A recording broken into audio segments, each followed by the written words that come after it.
my report is about leadership defined. So, ano nga ba yung leadership defined? Ang leadership is yun yung tawag sa isang posisyon, while ang leader naman is yun yung tao na kung saan nagli-lead siya ng mga tao, yung mga pangkat niya. Ang pagiging leader natin ay nagagamit natin sa pang-araw-araw ng ating buhay.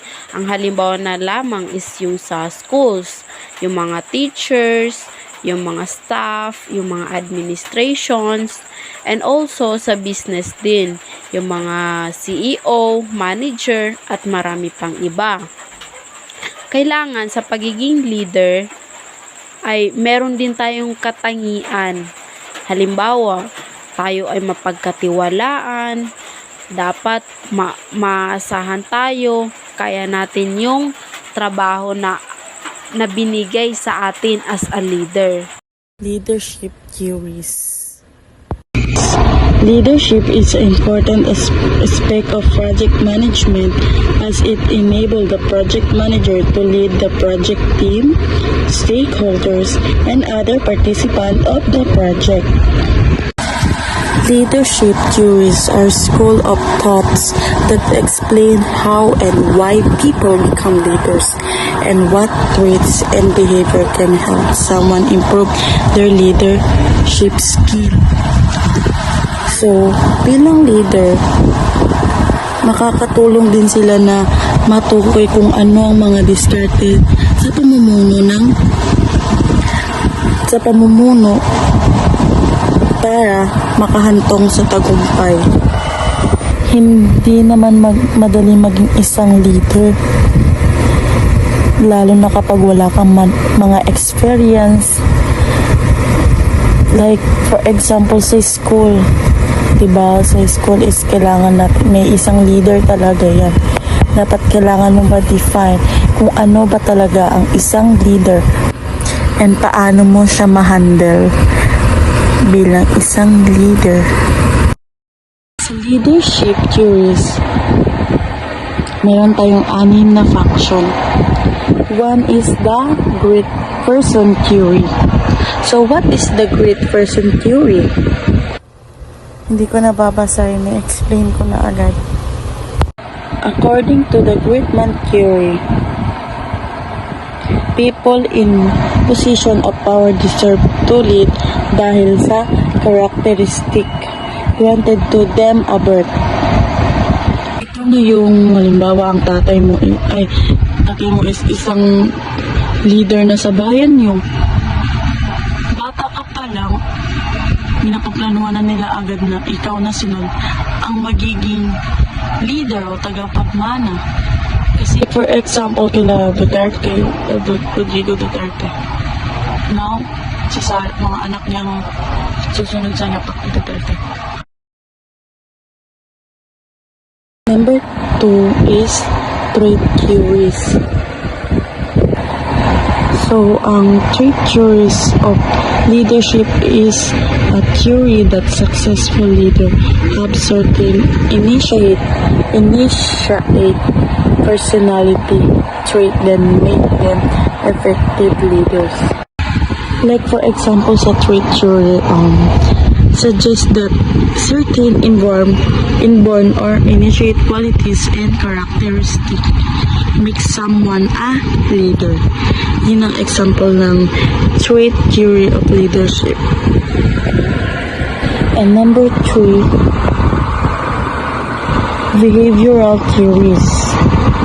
Ngayon ulit para sa. So, ano nga bang behavioral leadership?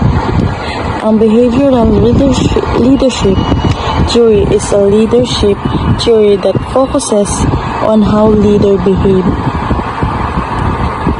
rather than their initiate trait or characteristic. Ang theory ay nagsuggest na kung pwede lang ay matutong maging isang pinuno sa pamamagitan ng pag-aaral o pagsasabuhay ng mga pag-uugali ng mga tao o mga effectiveness leaders.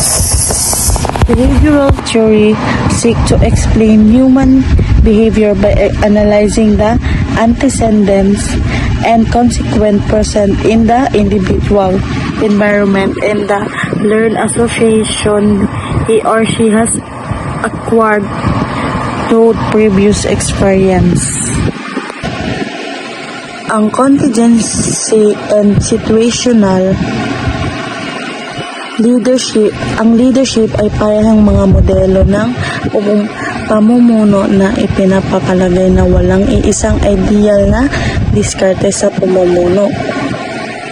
The contingency theory of leadership state that effective leadership is contingent upon the situation at hand. Essentially, it depends on whatever an individual's leadership style benefits the situation. The main difference between situational leadership and contingency theory is that the situational leadership follows the idea that leadership style can be changed and adapted, while contingency theory does not. So number 5, transactional leadership. Alam naman natin as managerial leadership is a leadership style where leaders rely on rewards and punishments to achieve optimal job performance from their subordinate is transactional leadership.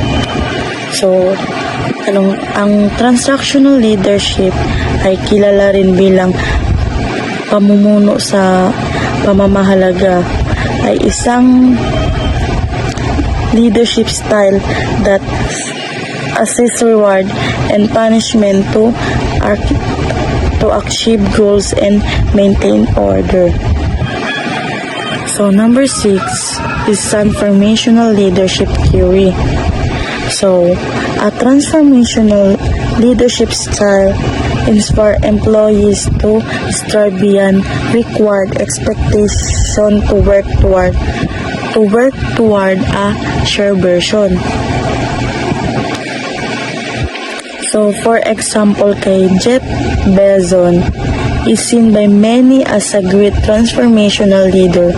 His leadership style involved always pushing employees and staff to think about new product and possibilities.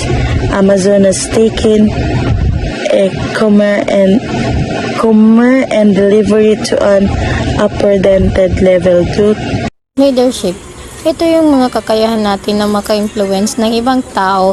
For example, sa classroom is may mayor tayo kasi siya yung nagsasabi kung ano yung mga dapat natin gawin para ma-set o makuha natin yung mga goal na gusto nating makuha. So let's proceed the power. Power is ito yung kakayahan natin na manghikayat natin ang mga ibang tao. For example, ang ating mga magulang.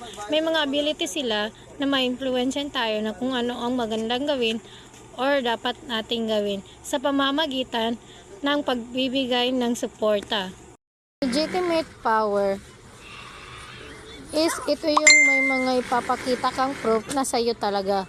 Like may hawak kang titulo or posisyon. For example, may-ari ng isang is maaari siyang mag-decide kung sino yung dapat na gawin.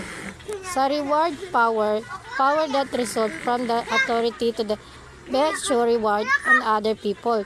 Ito yung nagbibigay ka ng reward tulad ng pagpapataas ng sahod o mga bonus. Parang sinasabi dito kung gagawin mo ng maayos ang iyong trabaho, makakakuha ka ng magandang bagay. So let's proceed to coercive power. Power that stems from the authority to punish or recommend punishment. Ito naman ay ginamin is kung hindi gagawin ang sinasabi ko ay magkakaroon ng mga kahinatan o parusa. For example, ang guro ay pwede siyang magbigay ng detention o the student na lumabag sa mga rule o regulation.